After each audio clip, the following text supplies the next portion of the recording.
Þetta lokaverkefni mitt sem mörkun fyrir hótel og ég fékk hérna nafn. Þetta hótel til. Það heitir Hótel Norðurljós og hugmyndin var að gera, sem ég gerði, logo, nafnspjöld og nýja matseðla og svona kort. Kortið, þetta fyrir lykilinn og ég ákvað að nýta það svona meira og hafa svona, gerði svona kort af þorpinu, hótelið á Raufarhöfn og hérna helstu afþreyingar og þjónusta og þannig að þú hafir þetta svona í einu pakka og svo upplýsingar líka hérna með opnunartíma, veitingastað og herbergisnúmer og allar upplýsingar hvar hægt að finna okkur. Svo ég hérna með súkkulaði líka á koddann og formið sem að ég nota. Það sem sagt út frá heimskautsgerðinu eða sólurunni sem á Raufarhöfn og formið nota ég gegnum gangandi í verkinu. Innblástur í þín verk, hvaðan sækirðu hann? Það í rauninni dramatískt úr náttúrunni.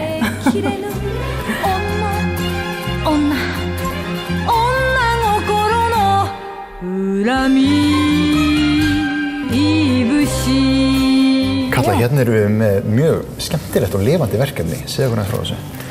Já, hugmyndin var sem sagt að búa til fígúrur sem að svona representa pínu hvað hægt að gera með það sem að flestir myndu kalla rusl.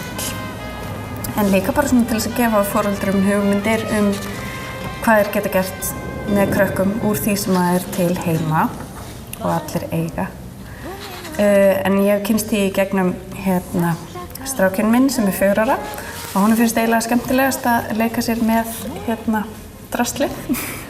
Ég fæ aldrei að henda pappakössum og hann alltaf með greinar og steina og allt sem hann getur fundið og hann ber oft meiri virðingu fyrir því sem hann hefur lagt sjálfur eitthvað í heldur en það sem að hefur verið keypt út í búð eða kemur beint úr kassanum og skilur ekkert eftir fyrir ímyndunaraflið. Mér fannst skemmtilegt að gera barnabók.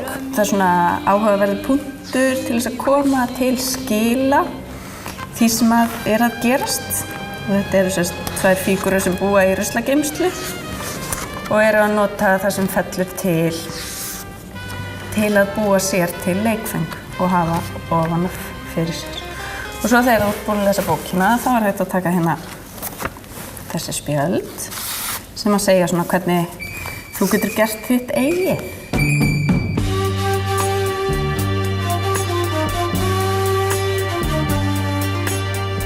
Hérna erum við með rokkaðasta verkefnið á sýningunni. Já, segðu. Nei. En mér langaði að gera plötuumslög og en svo fannst mér ég verða að gera ykkur á baksögu.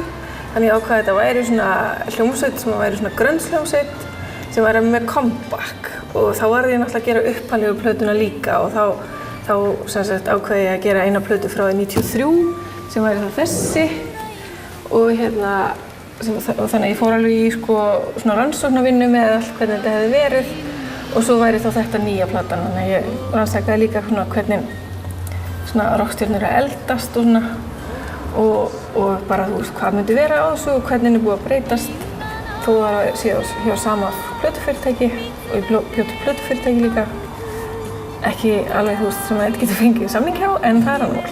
Þannig að ég gerði líka þá fyrir comeback tónleikana þá gerði ég líka varning boli og tösku og svona barmmerki þannig að sem að væri þá selt á tónleikaferðinni. Út af því að þetta víst það sem selst mest þegar fólk fer í tónleikaferðir.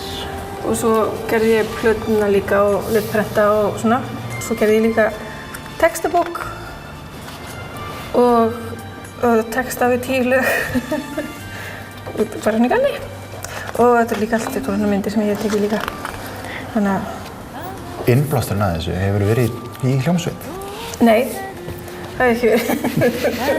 日がいてた鶴は動かず Tina, ertu til í að segja mér aðeins frá verkefninu þínu? Já, ég sem sagt gerði plaggött. Þetta blöndutækni sem ég notast við. Það að segja, þetta eru blýantsteikningar sem ég skannaði inn og litaði svo í Photoshop og umgjörðin og allt hitt, það gerst í Photoshop. Þannig að þetta já, eins og segja, blöndutækni. Hugmyndin með plexið, hún kom seinna í ferlinu að því ég vildi gera eitthvað meira en bara plaggött og vildi skapa smá dýpt í myndirnar, smá svona þrívídd og fyrst mér bara að koma vel út. Nú verkefnið þitt mjög litríkt. Já. Hvaðan sækir þessa liti? Herru, ég hef bara alltaf verið rosa litrík í hönnun minni. Það bara einhvern veginn og sérstaklega bleikiliturinn, hann virðist svolítið elta mig. Þannig að fólk sem þekkir mig, þeim finnst allavega að geta að sé að ég hafi gert það. Það einhvern veginn bara mitt yfirbragð. Nafnið Móró? Já. Hvaðan kemur það? Það var svo rosa mörg nöfn sem ég var búin að koma með, íslensk nöfn og það náttúrulega allt frátekið. Öll lén, þannig að ég hugsaði, ok, ég þarf að leita út fyrir landsteinana, ef maður getur sagt það svoleiðis, en sem sagt þá ákvað ég að tékka dönskum orðum, af því ég bjó lengi úti, tengi náttúrulega við Danmörku og þaðan kemur þetta nafn Móró. Þetta stytting á sem sagt öðru orði og því skemmtilegt.